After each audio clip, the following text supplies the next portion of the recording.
오늘은 출애굽기 98번째 시간 분향단이라는 제목으로 말씀을 전하겠습니다. 점점 날이 추워지고 있는 것 같습니다. 이게 좀 이제 본당이 좀 차가운 느낌이, 제가 저번 주 설교할 때만 해도 저만 그랬나요? 별로 그런 감이 없었던 것 같은데 이번 주 되게 차갑다라는 느낌이 들고 있습니다. 여러분들 지금 요새 또 신종 코로나 바이러스 이런 것들이 또 세간의 화제고 굉장히 조심해야 되는 시기이기도 한데 비타민 C 많이 드시고 건강 관리 잘 하시길 바랍니다.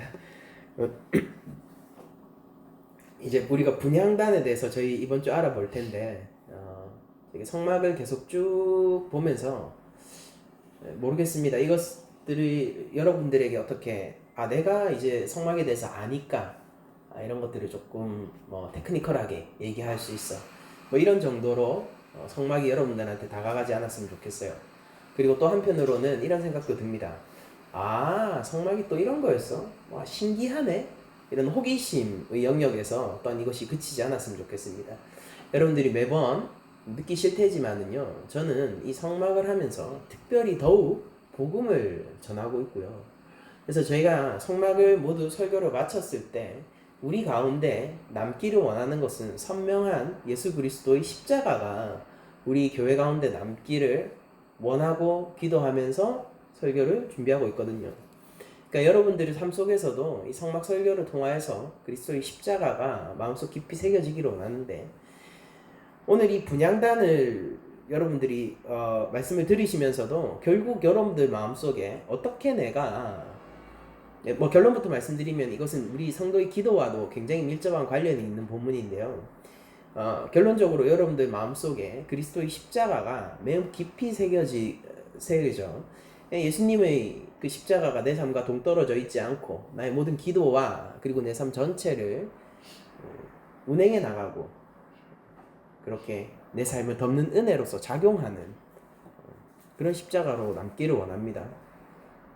그래서 여러분들이 이 성막 설교를 계속 들으시면서 복음에 더 가까워지고 내가 이전보다 더욱 예수님을 사랑하게 되고 그리고 예수 그리스도를 믿는 믿음으로 더욱더 나아가게 되셨다라면은 여러분들은 성막을 제대로 이해하고 있는 것이고, 그 이외에 다른 어떠한 것들로 여러분들이 나아가게 된다면요, 여러분들 성막 설교를 제대로 이해하고 있지 않은 것이에요.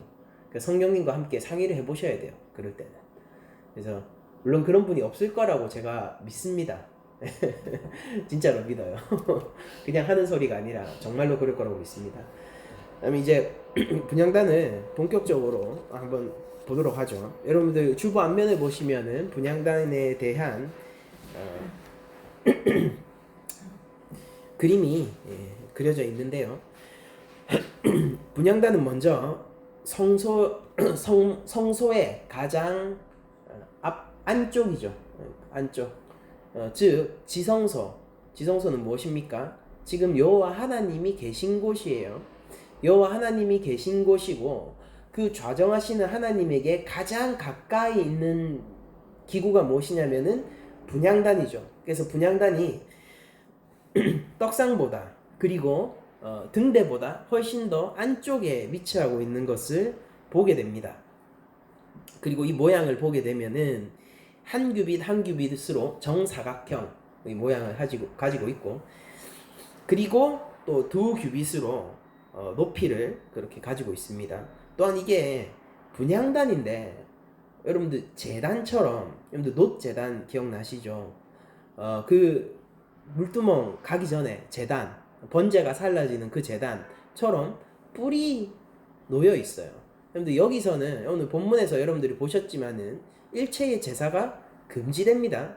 그쵸? 금지됨에도 불구하고 마치 제단처럼 뿔이 여기에 이렇게 달려있는 것을 보게 돼요. 그러니까 분향단인데 제단의 느낌을 주고 있어요. 명백히. 그럼에도 불구하고 제사가 금지되어 있습니다. 굉장히 독특하죠? 왜 그런지 저희들이 알아볼 텐데, 마찬가지로 모든 다른 기구들과 마찬가지로 하나님의 이동성을 보여주는 채와 고리가 달려 있습니다. 이게 분향단의 모양이에요. 그리고 여기에는 향이 이렇게 드려지게 되어 있는데 그 향은 매우 엄격한 방법으로 제조되게 되어 있고 그것은 굉장히 지극히 거룩한 향이라서요. 개인이 소유할 수 없는 향이었거든요. 그 향이 이렇게 아침과 저녁 두 번이에요. 두 번 살라지게 되는 것을 저희들이 본문을 통해서 확인할 수가 있습니다. 이게 분향단이에요. 그러면은 이 금으로 이루어진 고결해 보이는 그리고 하나님께서 지극히 거룩한 향만을 쓰라고 명령하신 이 분향단은 대체 우리에게 오늘날 교회에게 무슨 메시지를 주고 있는가에 대해서 본격적으로 설명을 해드리겠습니다. 여러분들 성막을 저희가 성막이라고 얘기를 할 때 제가 종종 비교하는 것이 당시 고대 운동에서 존재했었던 신전들과 제가 그 몇 번 비교해서 말씀을 드린 적이 있을 거예요. 그러니까 성막은 굉장히 비싼 건물임에도 불구하고 그러니까 예쁘죠. 여러분들 그 보면 이렇게 반듯반듯하게 예쁘잖아요. 그럼에도 불구하고 우리가 그것을 화려하다라고 얘기하기는 되게 못하죠. 뭔가를 막 드러낸다라고 보기에도 오히려 숨기는 것 같고 마치 비밀처럼 그리고 굉장히 비쌈에도 불구하고 그것을 알아차리기 마치 밭에 숨긴 보화처럼 말입니다.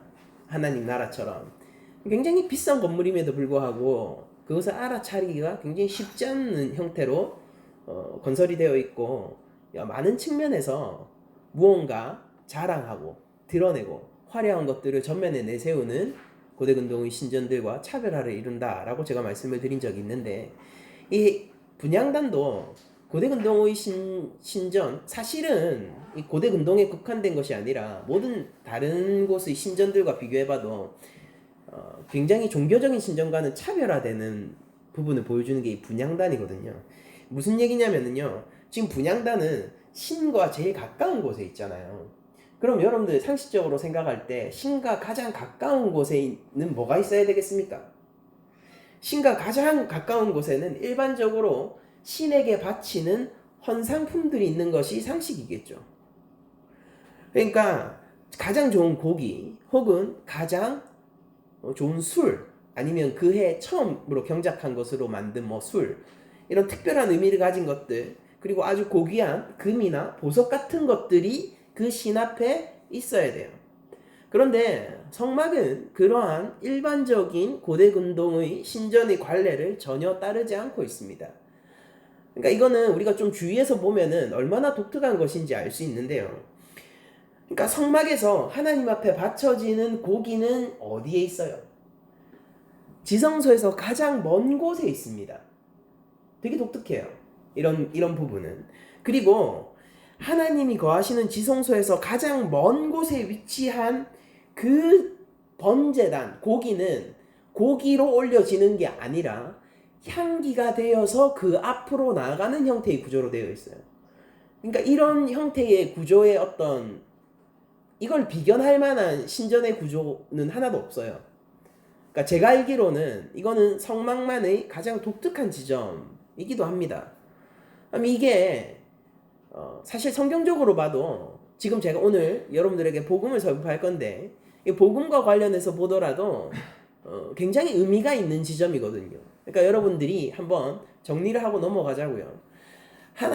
여호와 하나님은 자신의 존전 앞에 인간들이 바치는 헌상품들을 놓지 않아요.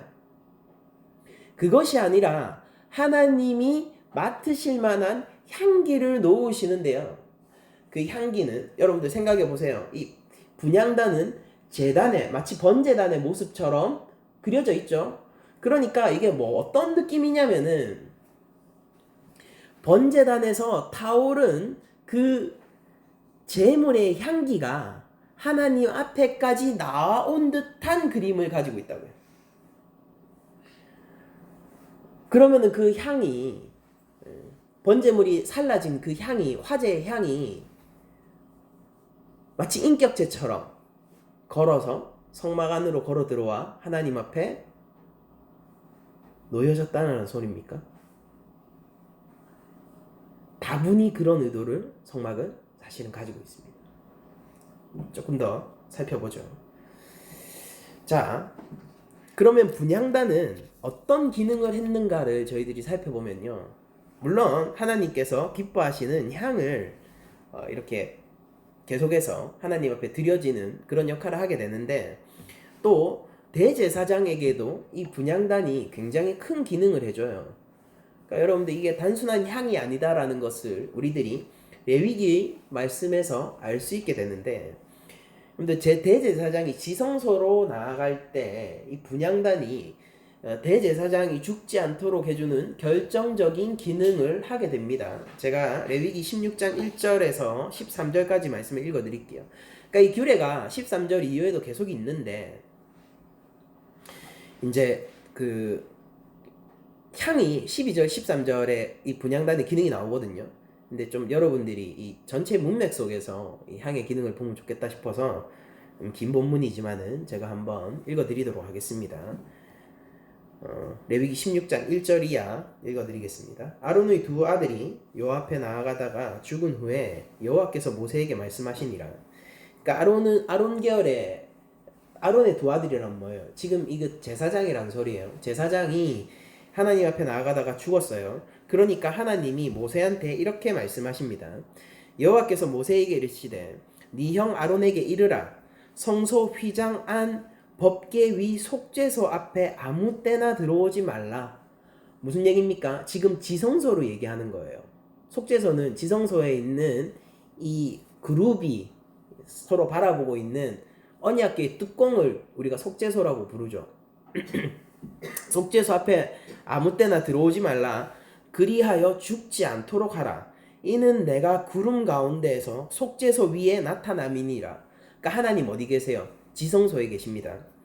아론이 성소에 들어오려면은, 그러니까 여기서부터 아론이 죽지 않고 지성소로 들어가는 그 과정을 하나님께서 설명을 해주시는데, 아론이 성소에 들어오려면은 숫송아지를 속죄 제물로 삼고 순양을 번제물로 삼고 거룩한 세마포 속옷을 입으며 세마포 속바지를 몸에 입고 세마포 띠를 띠며 세마포 관을 쓸지니 이것들은 거룩한 옷이라 물로 그의 몸을 씻고 입을 것이며. 여러분들 아론이 지금 가기 위한 준비 과정이에요. 준비 과정인데 그 준비 과정에서만 벌써 숫송아지와 순양이 필요하고요. 제물들 중에서도 제일 비싼 제물입니다. 그리고 옷도 자기 몸도 씻어야 되고요. 옷도 가장 거룩한 그리고 정결한 세마포 옷으로 환복해야 됩니다. 계속 읽어드리겠습니다. 이스라엘 자손의 회중에게서 속죄 제물로 삼기 위하여 숫 염소 2마리와 번제물로 삼기 위하여 숫양 한 마리를 가져갈지니라.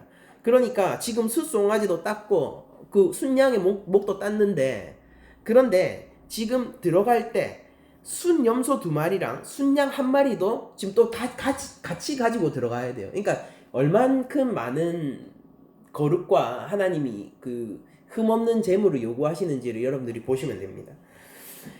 아론은 자기를 위한 속죄제에 숫송아지를 들이대 자기와 집안을 위하여 속죄하고 또 그 두 염소를 가지고 회막문 여호와 앞에 두고 두 염소를 위하여 제비를 뽑되 한 제비는 여호와를 위하여 하고 한 제비는 아사셀을 위하여 할지며, 아론은 여호와를 위하여 제비 뽑은 염소를 속죄제로 드리고 아사셀을 위하여 제비 뽑은 염소는 산채로 여호와 앞에 두었다가 그것으로 속죄하고 아사셀을 위하여 광야로 보낼지니라. 아론은 자기를 위한 속죄제 숫송아지를 들이대 자기 집안을 위하여 속죄하고 자기를 위한 그 속죄제 숫송아지를 잡고, 지금부터 제가 말씀을 드릴게요. 향로의 기능을. 향로를 가져다가 여호와 앞 제단 위에서 피운 불을 그것에 채우고 또 곱게 간 향기로운 향을 두 손에 채워가지고 휘장 안으로 들어가서 여호와 앞에 분향하여 향연으로, 그러니까 이거 연기죠, 연기. 향연으로 증거계 위 속죄소를 가리게 할지니 그리하면 그가 죽지 아니할 것이며 라고 얘기를 하고 있습니다. 그러니까 지금 아론이 지성소로 나아가기 위해서 그 성소로 나아가기 위해서 수많은 준비 과정을 했고, 그리고 수많은 제물들을 가지고 갔는데, 그러고 나서도 필요한 게 뭐냐면은 하나님 앞에 거룩한 향기를 가지고 나아가는 거예요.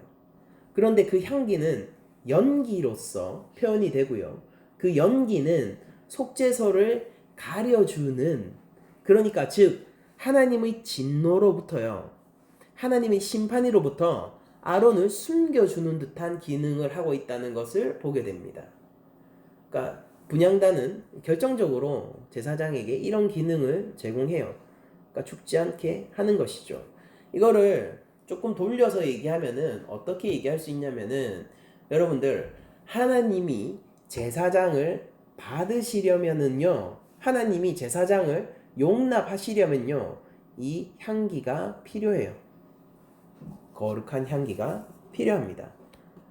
돌려 얘기하면요, 오늘날 하나님의 백성인 우리 교회도 하나님 앞에 연락되고 하나님이 받으시기 위해서는 이 거룩한 향기가 필요하다는 것입니다. 일단 여기까지 정리를 하고 계속해서 말씀을 드리겠습니다.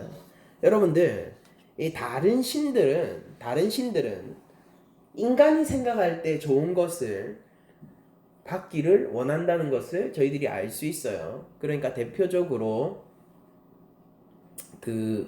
가나안에서 굉장히 이스라엘을 유혹했었던 바알 신앙 같은 것들을 봐도, 인간이 귀하다고 생각하는 것들을 바알도 귀하게 봤습니다. 그래서 그 절정은 뭡니까? 인간의 생명이죠. 그래서 인신공양이 실제로 드려지기도 했었잖아요. 자기 자녀를 불 위로 걷게 하고 실제 사람의 생명을 바알 신 앞에 바치기도 했습니다. 근데 하나님은 다른 신들과 다르게 인간이 귀하다고 생각하는 것을 동일하게 귀하다고 생각하지는 않으세요. 하나님은 내가 귀하다고 생각하는 것이 무엇인지 그 백성들에게 알려주고, 하나님이 연락할 수 있는 것에 대한 기준을 하나님께서 정하심으로써 하나님 앞에 나아가기 위해서 그 백성들이 준비해야 하는 것, 제사장이 준비해야 하는 것은 내 생각에 따르지 않고 하나님의 생각에 따르도록 이렇게 말씀을, 그러니까 세팅을 미리 해두셨단 말입니다.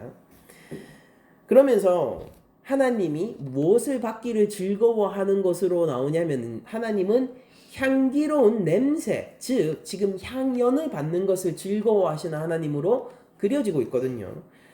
그러면은 모든 제물들 중에서 이거는 여러분, 이거 중요한 내용이니까 여러분 한번 잘 들어보세요. 지금부터는 모든 제물들 중에서 굉장히 특별한 제물들로 그려지는 것들이 있어요.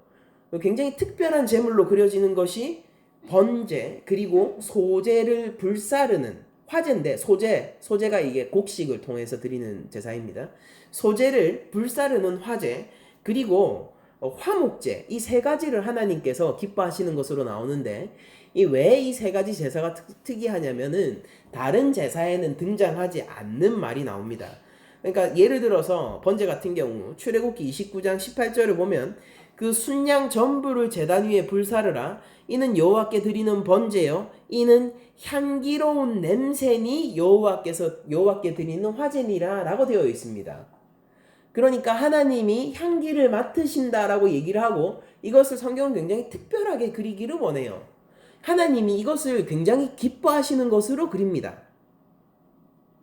그러니까 하나님은 우리가 하나님 이거 좋은 거잖아요 라고 얘기하면서 들고 가는 것을 하나님이 동일하게 기뻐하실 거라고 착각하시면 안 돼요.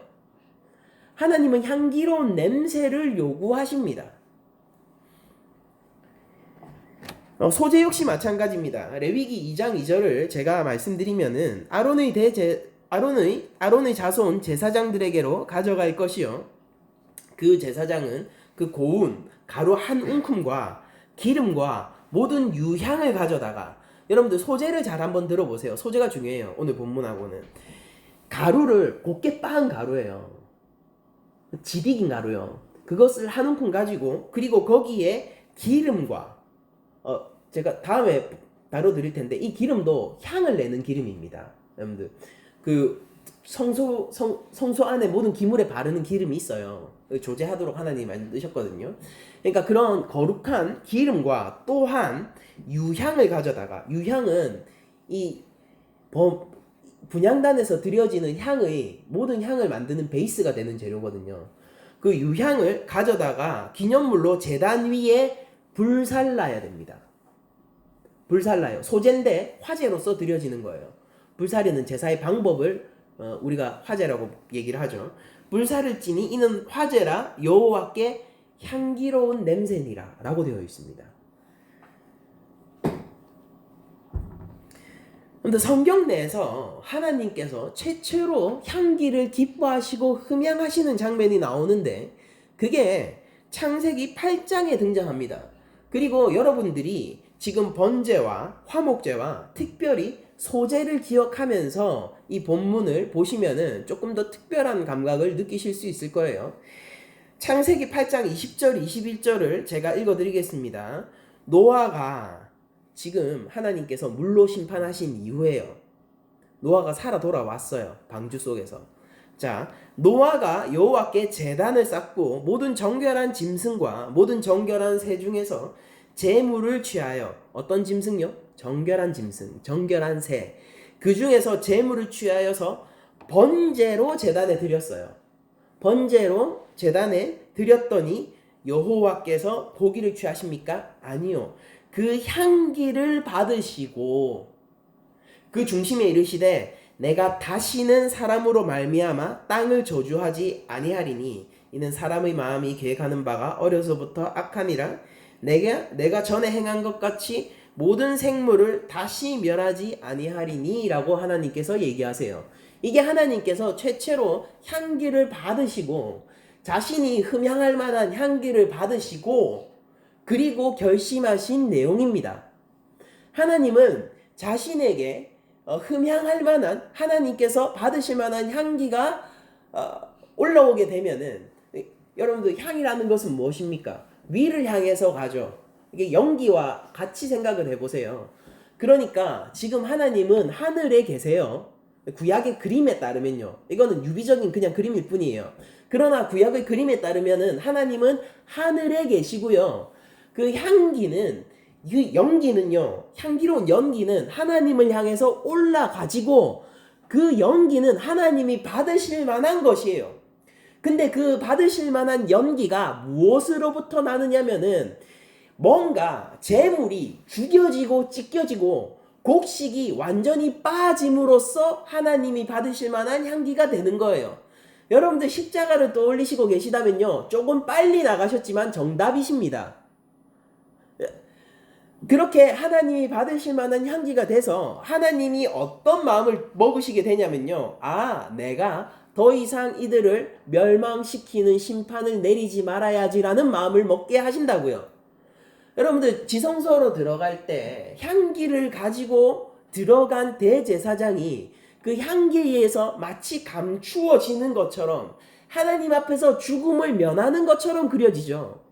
이것이 약간 미시적인 그림이라면은요, 훨씬 더 거대한 이 천지 만물을 향한 그림이 지금 최초의 창세기 8장을 통해서 하나님이 처음 향기를 받으시는 것을 통해서 그려지고 있다라는 것입니다. 그러니까 향단에서, 이 성막의 향단에서 올려지는 향은 굉장히 특별한 향이고 이것은 지극히 거룩해야 되고, 이 향은 어때야 하냐면요, 백성들을 죄를 가릴 만한 향이어야 돼요.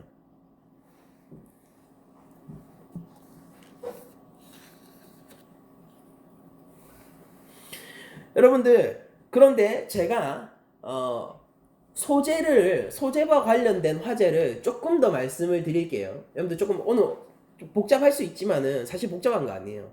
나중에 다 듣고 나면은 이 우리가 그러면 하나님 앞에 향기로운 냄새인 번제와 화제와 화목제 중에서 특별히 좀 소제를 한번 보자고요. 번제와 소제를 불사르는 화제죠. 소제를 한번 보자고요.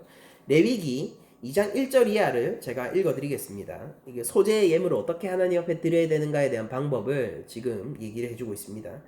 누구든지 소제의 예물을 여호와께 드리려거든 고운 가루로 예물을 삼아 그 위에 기름을 붓고 또 그 위에 유향을 놓아 아론의 자손 제사장들에게로 가져갈 것이요 그 제사장은 고운 가루 한 움큼과 기름과 그 모든 유향을 가져다가 기념물로 제단 위에 불사를 지니 이는 화제라 여호와께 향기로운 냄새라.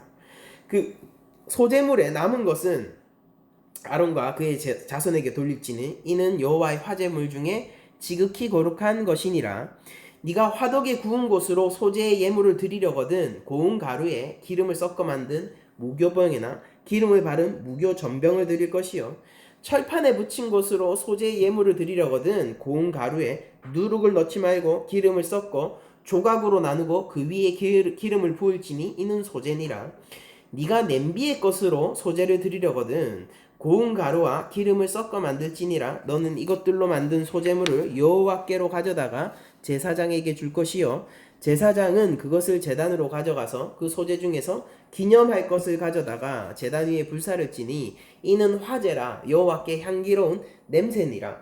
그러니까 여러분들 소제를 드리는 방법도 굉장히 다양하죠. 그러니까 이걸 떡으로 만들어서 드릴 수도 있고 가루로 그냥 드릴 수도 있고 그리고 뭐 이렇게 철판에 만들어서 조각으로 나누어서 드릴 수도 있고 그러니까 이런 다양한 방법으로 하나님 앞에 드릴 수 있는데 어쨌든 간에 제사장을 통하여서 드려져야 되고 그 모든 소제는 고운 가루를 기반으로 만들어져야 되고 불태워져야 됩니다. 이게 기본이에요. 아무튼 이 모든 형태의 소제는 하나님 앞에 향기로운 냄새로 즉 화제가 되어서 하나님이 흠양할 만한 향기가 되는 것이 특징입니다. 그래서 읽어드리겠습니다. 소제물에 남은 것은 아론과 그의 아들들에게 돌릴지니 이는 여호와의 화제물 중에 지극히 거룩한 것이니라. 너희가 여호와께 드리는 모든 소제물에는 누룩을 넣지 말지니 너희가 누룩이나 꿀을 여호와께 화제로 드려 사르지 못할지니라. 처음 익은 것으로는 그것을 여호와께 드릴지니 향기로운 냄새를 위하여는 제단에 올리지 말지며 네 모든 소제물에 소금을 치라. 네 하나님의 언약의 소금을 네 소제에서 빼지 못할지니 네 모든 예물에 소금을 드릴지니라 라고 얘기하면서 여러분들 소제물의 기본이 뭡니까? 누룩을 넣으면 안 돼요. 그리고 고운 가루로 빻아야 돼요. 그리고 다른 것들을 첨가할 수 없죠. 뭐 내가 꿀이 좋을 거야. 아니에요. 하나님이 원하는 걸 드려야 돼요. 내가 누룩을 넣어서 빵을 더욱더 빵빵하게 그리고 더 맛있게 만들면 하나님이 좋아하실 거야. 아니에요. 하나님이 원하시는 걸 드려야 돼요. 근데 하나님이 무엇을 반드시 모든 형태 다양한 형태의 소재가 있잖아요. 무엇을 반드시 넣으라고 하냐면은 하나님이 소금을 넣으라고 해요. 여러분들 오늘의 본문인 제가 이 지점에서 오늘의 본문인 출애굽기 30장 34절 이하를 한번 읽어드릴게요. 여호와께서 모세에게 이르시되 너는 소합향과 나감향과 풍자향의 향품을 가져다가 그 향품을 유향에 썩되 그러니까 소합, 나감, 풍자향이 그 가장 베이스가 되는 유향에 똑같은 분량으로 섞이게 됩니다. 그리고 그것으로 향을 만들되 향 만드는 법대로 만들고 그리고 어떻습니까? 그것에 소금을 쳐서 정결하게 하고 라고 되어 있어요. 그러니까 여러분들 소제가 하나님 앞에 드려지는 향기로운 냄새잖아요. 분향단의 이 향도 하나님 앞에 드려지는 향기로운 냄새거든요. 그런데 둘 다 하나님께서 소금을 치라라고 말씀하신 그렇게 쳐서 만들라고 말씀하신 유일한 두 그 향과 제물의 형태입니다. 소금은 정결함을 상징하는 것 같아요. 소금을 친다는 점에서 이 분향단에 드려지는 향은 소제와 매우 공통된 어떤 한 지점을 공유하게 됩니다. 소금은 거룩을 뜻하고 동시에 하나님의 변하지 않는 언약을 뜻하기도 해요. 레위기 2장 13절에 제가 네 모든 소제물에 소금을 치라라고 얘기해놓고 내 하나님의 언약의 소금을 네 소제에서 빼지 못할지니라 라고 얘기하는 장면을 말씀드렸는데 민수기 18장 19절에서도 이렇게 말을 하고 있습니다. 이스라엘 자손이 여호와께 거제로 드리는 모든 성물은 내가 영구한 몫의 음식으로 너와 내 자녀에게 주노니 이는 여호와 앞에 너와 내 후손에게 영원한 소금 언약이니라 라고 얘기를 하고 있습니다. 그러니까 소금은 어쨌거나 하나님의 거룩하심, 그리고 또한 하나님의 언약과 상관이 있는 것이 틀림이 없어요. 여러분들 생각해 보세요. 하나님의 최초로 받으신 흠양하신 향인 노아의 번제 있잖아요. 그게 무엇과 연관이 있었습니까? 그 향을 받고 하나님께서 언약하셨죠. 우리가 노아 언약이라고 부르는 최초의 언약이잖아요.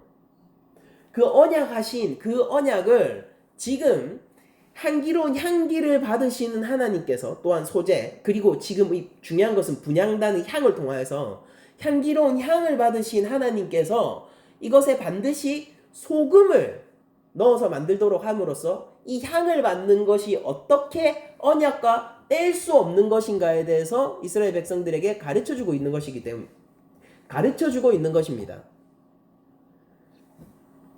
이해가 가시죠? 말해놓고 제가 이해가 안 가는데 여러분들 이해가 가시잖아요. 성령님과 함께 하시니까. 예. 소금은 거룩한 것이고 하나님의 변하지 않는 언약을 뜻해요. 그래서 소금은 변질이 없는 식품이라서 실제 고대 근동에서 소금은 영원히 깨어지지 않는, 그리고 결코 바꿀 수 없는 계약, 이런 것들을 일컫는 말이기도 했습니다. 실제적으로. 그리고 또한 민수기에서도 영원한 소금 언약이라는 말을 통하여서 이 소금이라는 것이 암시적으로 변질이 없고, 그리고 하나님께서 결코 물리시지 않을 것이라는 그 계약을 뜻할 때 소금이라는 말을 쓴다는 것을 저희들이 알 수가 있습니다.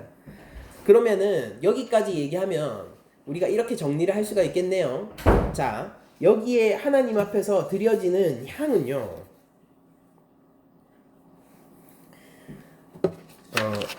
분향단에서 드려지는 향은요,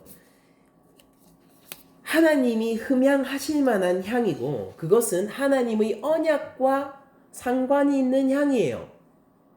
그리고 그 향은 굉장히 번제나 화목제나 소제와 같이 하나님께 드려진 제사를 통해 발생한 향과 매우 밀접하게 연결이 되어 있는 것 같아요. 그리고 그것을 뒷받침하는 우리 정황상의 증거는 분향단이 실제 뿔을 가지고 있는 제단의 모습을 가지고 있다는 것입니다. 그런데 왜 분향단에서는 다른 번제나 소제가, 그리고 또한 전제 술이 부어지지 못하게 금지되어 있냐면은, 이렇게 하나님 앞에 나온 향기는 두 번의 제사를 통해서 결코 드려질 수 없고 한 번의 제사를 통해서만 드려질 수 있는 향이라는 것을 보여주는 역할을 해주는 것이죠. 여러분들 정리가 되시죠? 우리 그리스도의 십자가를 생각해보죠. 여러분들 예수님이 십자가 위에서 우리의 죄를 가리시고요, 우리가 십자가 뒤로 이렇게 숨어있는 존재들이잖아요. 하나님의 거룩과 하나님의 영광과 하나님의 진노와 심판 앞에서 그 여호와의 피할 수 없는 공의 앞에서 굉장히 무서운 것이지 않습니까? 그 앞에서 우리가 그 십자가 뒤에 이렇게 숨어서 생명을 건지고 있는 교회지 않습니까? 그런데 그렇게 하나님 앞에 우리를 가려주는 십자가는 두 번 일어나지 않고 한 번 있는 십자가라는 거예요.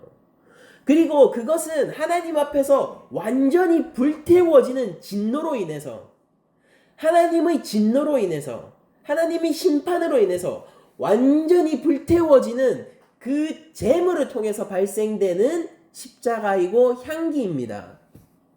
완전히 하나님의 진노의 도끼 아래서 빠지는, 하나님의 발에 밟히고 있는 그 재물을 통해서 형성되는 향이 우리 십자가의 향기이고, 여러분들 우리 그리스도인으로서, 그리스도의 편지로서 예수 그리스도의 향기를 내뿜는 그리스도인이 되려면요, 각지 제 십자가를 지고 예수님을 따르는 삶 외에는 그 향기를 드러낼 수 있는 그 어떤 방법도 없다는 것을 또한 분향단은 알려주고 있어요.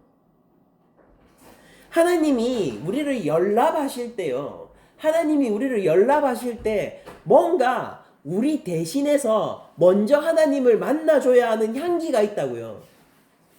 아론이 하나님 앞으로 나아갈 때 그 향기가 자신을 가려줘야 했던 것처럼, 그 향기 뒤에 자기가 숨어서 마치 죄인 아닌 것처럼 그렇게 행세해야 했던 것처럼 하나님이 그를 죄인이 아닌 것으로, 의인으로 여겨주시게 한 것처럼, 뭔가 하나님과 나 사이에는 거룩한 향기가 필요하다고요.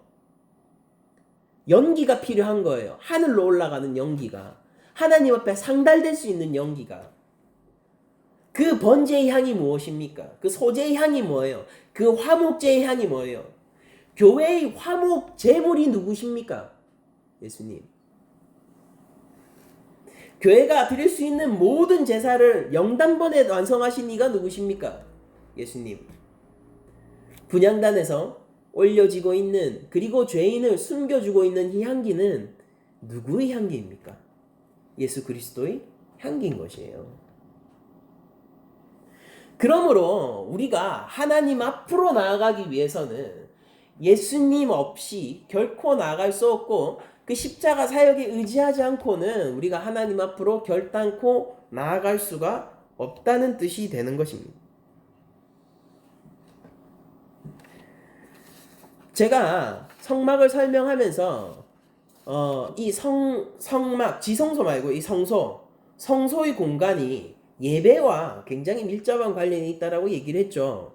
그 떡상은 예수 그리스도, 생명의 떡이신 예수 그리스도, 그리고 이 등잔대는 세상에 비치신 예수 그리스도, 그리고 이 향기, 그 분향단에, 이 분향단, 그리고 또한 그 분향단에서 나오는 향기는 예수 그리스도의 기도를 상징하는데요. 우리가 성경을 보면은 이 향을 가리켜서 단순히 그리스도의 기도뿐만이 아니라 성도의 기도로 표현하는 여러 가지 표현들을 성경 곳곳에서 찾아볼 수 있습니다. 시편 141장 2절입니다. 나의 기도가 주의 앞에 분향함과 같이 되며 나의 손드는 것이 저녁 제사같이 되게 하소서라고 시편의 기자가 지금 고백을 하고 있는데요. 자신의 기도가 어떻기를 지금 원하고 있습니까? 주 앞에서 분향함 같이 되기를 원하고 있어요. 그러니까 내 기도가 하나님께 상달되기를 원하는 그 모양을 이 지금 분향단과 연관을 시켜서, 즉 성도의 기도를 분향단과 연관을 시켜서 얘기를 하고 있습니다. 예수님 당시에 그 유대인들의 그 생활 양식을 보여주는 게 누가복음에 나오는데, 누가복음 1장 10절 이하를 읽어드리겠습니다. 모든 백성은 그 분향하는 시간에 밖에서 기도하더니, 이렇게 얘기가 되어 있어요. 그러니까 예수님 당시에도 분향하는 것은 우리가 기도하는 시간이라는 것이 일반적으로 퍼져 있는 사상이었다는 것을 저희들이 다시 한번 확인하게 되고, 계시록에 가면은 이렇게 얘기를 합니다. 그 두루마리를 취하심에 내 생물과 24장로들이 그 어린 양 앞에 엎드려 각각 검은고와 향이 가득한 금 대접을 가졌으니, 이거 명백히 분향단이죠. 향이 가득한 금 대접을 가졌으니 이 향은 성도의 기도드리라 라고 얘기하면서, 역시 마찬가지로 계시록에서도 이 향을 분향단의 향을 성도의 기도와 연관시키고 있고, 특별히 이 기도는 하나님 앞에 올려지고 하나님 앞에 용납되어지고 하나님이 받으시는 기도로서 표현이 됩니다. 계시록에서. 여러분들, 우리가 하나님 앞으로 나아갈 때, 즉 기도할 때요. 우리가 기도할 때 우리가 무엇으로 기도합니까? 우리 모든 개신교 성도들은 예수님의 이름으로 기도하고 있어요. 예수님의 이름으로 기도하고 있다고요. 그러니까 이거는 절대적인 거예요. 여러분들, 이 분향단을 여러분들이 보시게 되면요, 우리가 예수님의 이름으로 기도한다는 것은 굉장히 절대적인 룰입니다.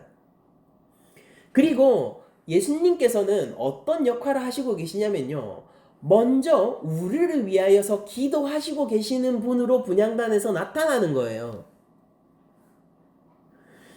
이 분향단의 향은 예수 그리스도의 기도입니다. 그렇기 때문에 이 분향단의 향은 성도의 기도로서 표현될 수 있는 거예요. 중보자 예수 그리스도가 우리를 위하여서 먼저 기도하심으로써, 이 겟세마네 동산에서의 기도 같은 걸 보세요. 끊임없이 우리의 하나님과의 회복을 위하여서 그 자녀들과 아버지의 관계 회복을 위해서 예수님께서 끊임없이 기도하시는 장면을 볼 수 있잖아요.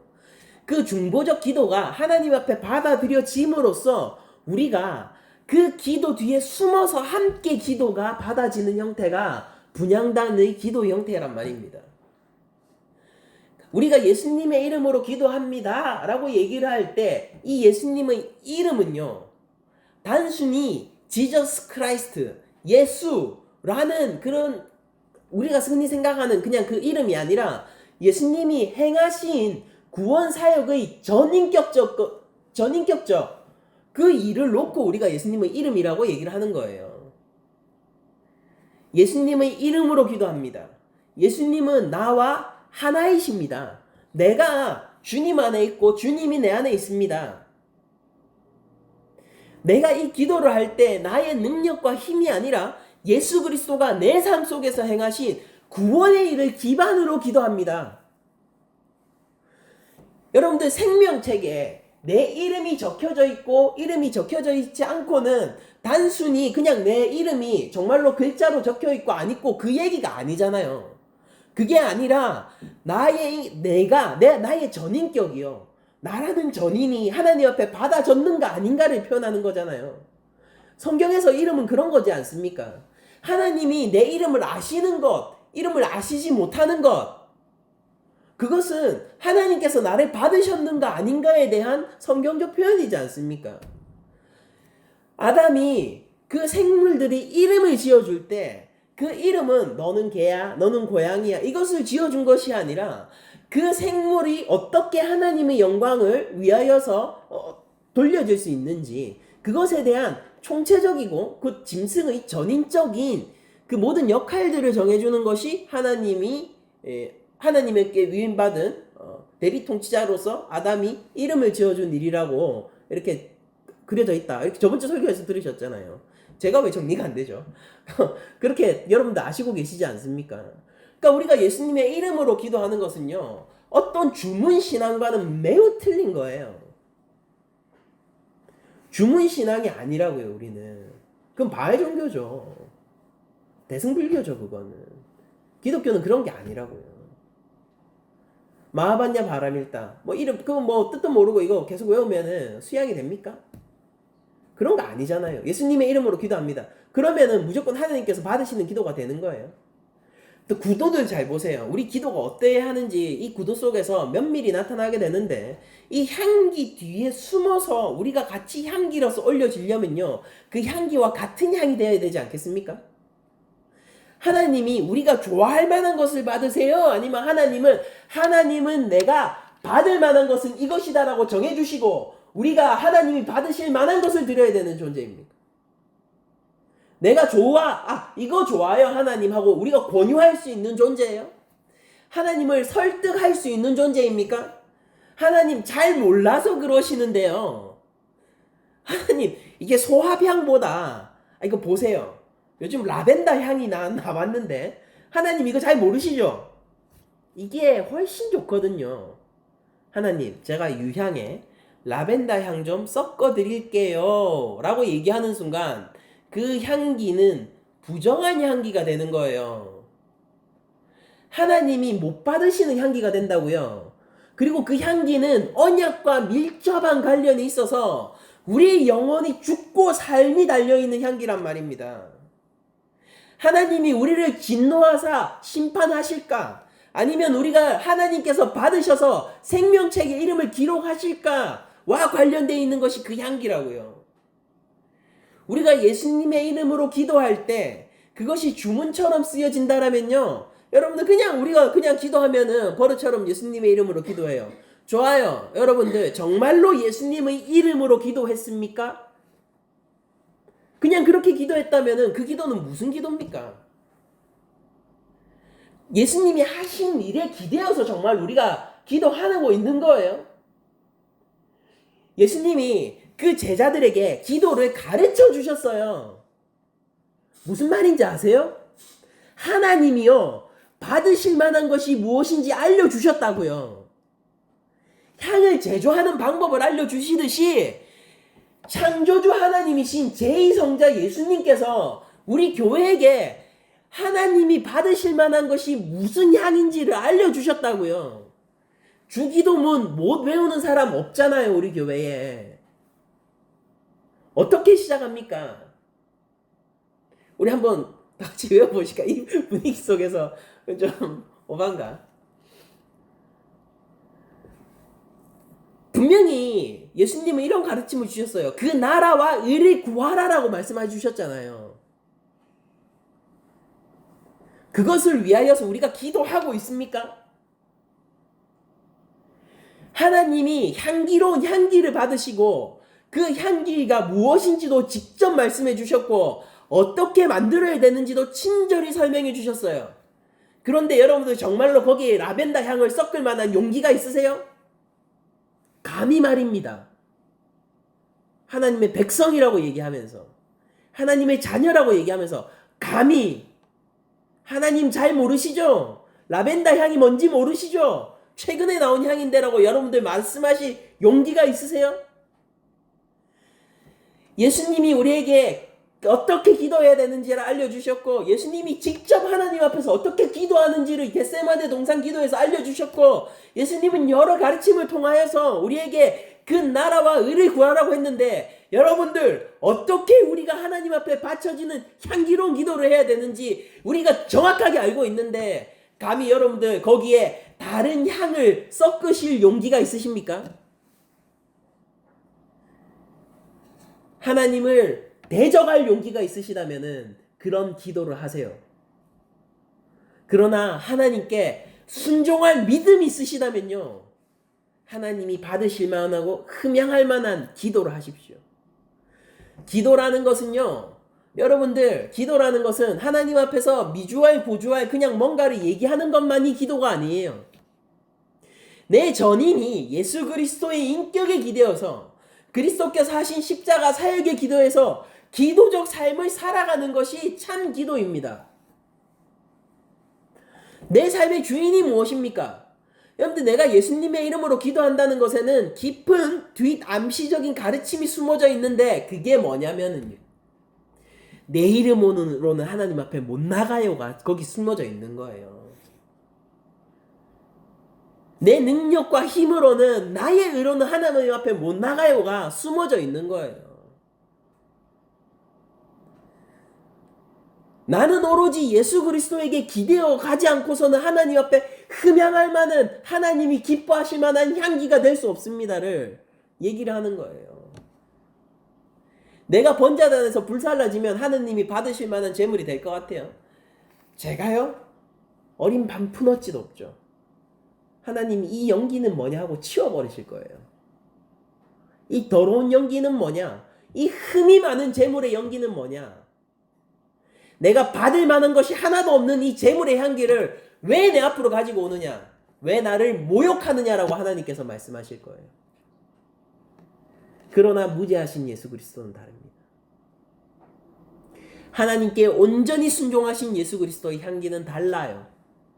그 십자가는 로마 시대 수많은 정치범들이 십자가 위에서 죽어갔습니다.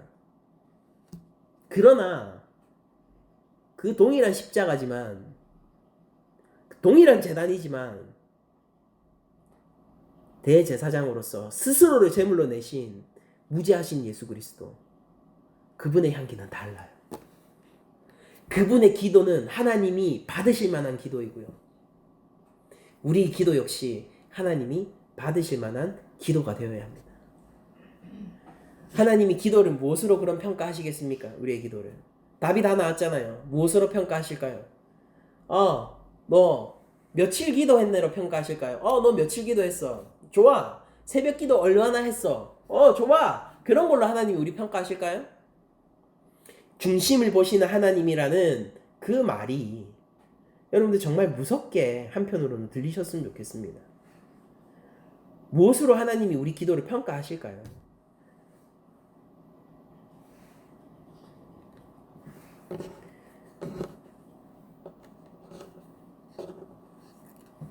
우리의 중보자 되신 예수님은요, 우리 기도를 결코 그저 땅에 떨어지는 기도로 놔두시지 않으십니다. 우리가 부족한 기도를 드릴 때, 우리가 혹은 하나님 앞에서 대적하는 기도를 드릴 때, 예수님은요, 우리의 기도의 중보자가 되셔서 성령님과 함께 우리의 기도를 하나님이 받으실 만한 기도로 바꾸어 하나님 앞으로 나아가 주세요.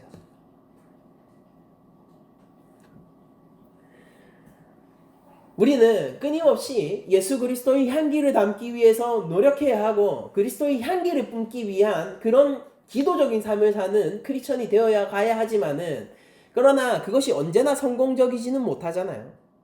그럼에도 불구하고 우리가 끊임없이 그런 삶을 추구할 수 있고 계속해서 하나님 앞에 기도할 수 있는 것은 우리에게 중보자 예수 그리스도가 있기 때문이고, 중보자 예수 그리스도는 언제나 하나님 앞에서 나를 그리고 우리 교회를 변론해 주시고 계시다는 사실을 여러분들이 기억하셔야 돼요. 그것이 얼마나 큰 은혜인지. 그러므로 내가 기도를 해서 하나님이 바로바로 제깍 응답하지 않는다고 하셔서 여러분들 너무 실망하실 필요는 없는 거예요. 왜냐면은 그 기도는 땅에 떨어지지 않았어요. 반드시 하나님이 들으셨습니다. 다만 하나님이 받으실 만한 기도가 되어서 올려진 거예요. 얼마나 큰 축복입니까? 이런 거죠. 예를 들면은 하나님, 제가 아무리 생각해도 저 자매가 제 아내인 것 같은데 어찌해서 응답을 안 하십니까? 사실 그게 아니었어. 생각을 해보죠. 아니었어. 그래서 저 자매가 다른 청년이랑 결혼하는 장면을 내가 봤어요. 그래서 하나님 있네 없네 뭐 이렇게 제가 지금 기도를 하고 있다고 생각해 봅시다. 그러면 성령은, 제가 일부러 성령이란 단어를 쓰는 겁니다. 예수님이 아니라.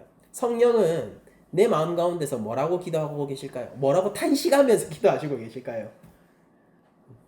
성부여, 얘가 지금 이렇게 기도하고 있는데 아직 몰라서 그래요. 근데 괜찮잖아요. 이렇게 기도할 수 있잖아요. 내가 얘를 보증할게요. 내가 보증할게요. 아니, 그런 기도를 하는 사람도 성령이 보증하신다고요? 보증한다니까요. 내가 얘를 보증할게요. 걱정하지 마세요. 바른 기도로 받아주세요. 그래서 그 청년의 삶은요, 저의 삶은 하나님이 있네 없네 하다가도 하나님 나라와 의를 갈구하는 삶으로 점점 나아가겠죠. 참 기도의 삶으로 점점 나아가겠죠. 성도의 견인, 우리 교리 아닙니까? 우리 교단의 교리, 개혁주의 신학의 교리잖아요. 성도의 견인, 하나님의 놓지 않는 의로운 오른손, 나를 위하여서 중보하시고 계신 예수 그리스도.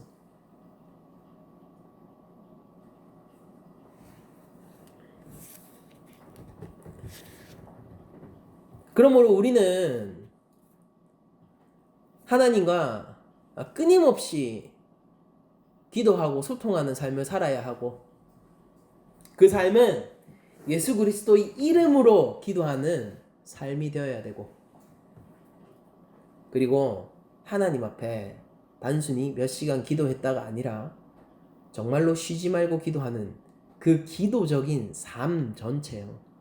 내 전인 전체가 기도적인 그런 전인으로 바뀌어가는, 달리 얘기하면 이거예요. 그리스도의 장성한 분량을 사모하며 나아가는, 예수님이 가르쳐 주신 그 기도가 정말로 내 소망이 되어서 마음 깊이 갈구하는 그 자리로 가길 원하는 그런 신앙인으로 저희들이 계속 변모되어야 됩니다. 그걸 위해서 우리는 싸워야 하고요. 그것을 위하여 분투하여야 하고요. 그리고 하나님 나라와 의 가치에 대해서, 예수님의 십자가의 기품에 대해서, 그 은혜에 대해서 더욱더 알아가야 되는 거예요. 막 그런 얘기 하더라고요. 초신자들은 초신자의 행운이 있대요. 그런 거 들어보셨습니까? 그래서 기도하는 족족이 이루어진답니다. 기도하는 족족이 이루어진대요. 여러분들 그 되게, 저는 한편으로 이렇게 생각해요. 얼마나 믿음이 약하면은 하나님이 기도하는 족족 들어주셔야 돼요. 하나님이 고작 그런 걸로 증명하셔야 됩니까? 근데 하나님이 얼마나 그를 사랑하시면은 고작 그런 걸로 증명해 주시잖아요. 근데 조금 믿음이 성장하면 하나님이 기도를 안 들어주신대요. 아니에요. 하나님은 항상 기도 들어주시고 계세요. 우리가 예수님의 이름으로 기도하는데 그 향기가 어떻게 하나님 앞에서 흠향되지 않은 향기가 되겠습니까? 다만 우리는 더욱더 순종하는 존재가 되어야 될 뿐이죠. 다만 우리는 더욱더 하나님의 뜻을 따라서 사는 존재가 되어야 할 뿐이죠. 그게 진짜 축복이니까요. 다만 우리는 더욱더 하나님의 자녀가 되어야 할 뿐이죠. 그게 진짜 하나님이 우리한테 주시고자 하는 거니까요. 뭐 고작 무슨 돈 얼마? 뭐 아파트 뭐 자동차 뭐 이런 게 무슨 소용이에요. 세상의 명성력? 무슨 존경력? 이런 게 무슨 소용이에요. 하나님이 우리한테 주시고자 하는 게 자녀의 권세인데요. 고작 그런 것들이 우리가 어디에 도대체 눈을 둬야 할 것이란 말입니까? 고작 그런 거를 위해서 우리가 기도한다면은 그게 우리 기도의 끝이라면, 아니 물론 그걸 위해서 기도할 수 있지만은 그게 우리 기도의 종착역이라면요, 얼마나 어린 신앙이에요. 신앙이 없다고 얘기하고 싶지 않아요. 그러나 이렇게 얘기하고 싶어요. 얼마나 어린 신앙이에요. 초신자의 행운을 부러워하고 있다면요, 그 기도는 얼마나 하나님 보실 때 답답한 기도겠습니까? 예수님이 십자가 위에서 달려 돌아가셨습니다. 예수님이 번제단 위에서 불살라지셨어요. 여호와의 진노의 불 아래서 죽으셨습니다. 그리고 사흘 만에 부활하셨어요. 그 예수님께서 우리를 위하여서 기도하십니다. 그리고 우리에게 정결한 기도를 가르쳐 주셨어요. 우리는 그에 따라서 기도해야 합니다. 그냥 주문처럼 그 기도를 따라하는 게 아니라 예수님이 얘기해 주신 게 우리 마음에 절절한 소망이 되어야 된다. 죄를 지을 때 죄를 짓지 않고 싶어서 마음이 불일 듯이 일어나야 되는 거예요. 하나님 나라와 의가 계속해서 무너질 때, 내 삶의 모든 공간에서 무너지는 것을 느낄 때 그것 때문에 분투하고 싸워가야 한다고요, 실제로. 그리고 하나님의 은혜가 내 삶 가운데서 임할 때 내가 하나님 아버지라고 부를 수 있어야 된다고요. 누구나 하나님 아버지 읽을 수 있어요. 근데 진짜 아버지냐고요. 누구나 누군가를 용서한다고 얘기할 수 있어요. 진짜 용서를 한 거냐고요. 누구나 하나님의 나라를 사모한다라고 얘기할 수 있어요. 근데 하나님의 나라가 내 삶의 기준이 진짜 맞냐고요. 그런 것들요. 그래서 내가 예수님의 주기도문을 할 때 이게 그냥 축도 못할 때 대신하는 게 주기도문이 아니라, 축도할 사람이 없어, 목사님이 없네? 그럼 우리 예배 마칠 때 주기도문으로 마치죠. 그게 주기도문이 아니라 하나님 말씀으로서의 주기도문에 내가 순종하며 함께 기도할 준비가 되어가고 있냐고요. 분향단은 하나님이 받으실 만한 향기가 드려지고 있는 곳입니다. 그 향이 나의 향이라고 얘기할 수 있는 자들이 우리 교회에서 마구마구 양성되었으면 좋겠습니다. 저 향기가 나의 향기다라고 얘기할 수 있는, 그리스도의 소망이 내 소망이며 그리스도가 하신 일이 내 삶 가운데서 일어난 일이고 내 인생이 예수 그리스도의 향기를 뿜어내는 그리스도의 편지가 되기를 원한다 라고 고백하는 제자도의 삶을 가진 성도들이 우리 교회 전체에서 일어나기를 간절히 소망합니다. 이제 말씀 마칠게요. 한 주간 살아가실 때 기도하십시오. 기도하시되 쉬지 말고 기도하시고, 기도하실 때 주님이 가르쳐 주신 그 기도가 내 기도가 되기를 소망하면서 기도하십시오. 하나님이 받으실 만한 향기가 무엇인지, 무엇이 내 삶의 소합향이며 무엇이 내 삶의 나감향이며 무엇이 내 삶의 유향인지를 아는 삶이 되게 해달라고 기도하십시오. 그래서 여러분들, 예수님이 여러분들을 위해서 중보하는 그 기도와 같은 기도를 드릴 수 있는 그런 대제사장 아론과도 같고, 지성소 앞에 섰을 때 죽지 아니하는 그런 참 주님의 자녀들이 되시기를 축원하며 모든 말씀을 마치도록 하겠습니다.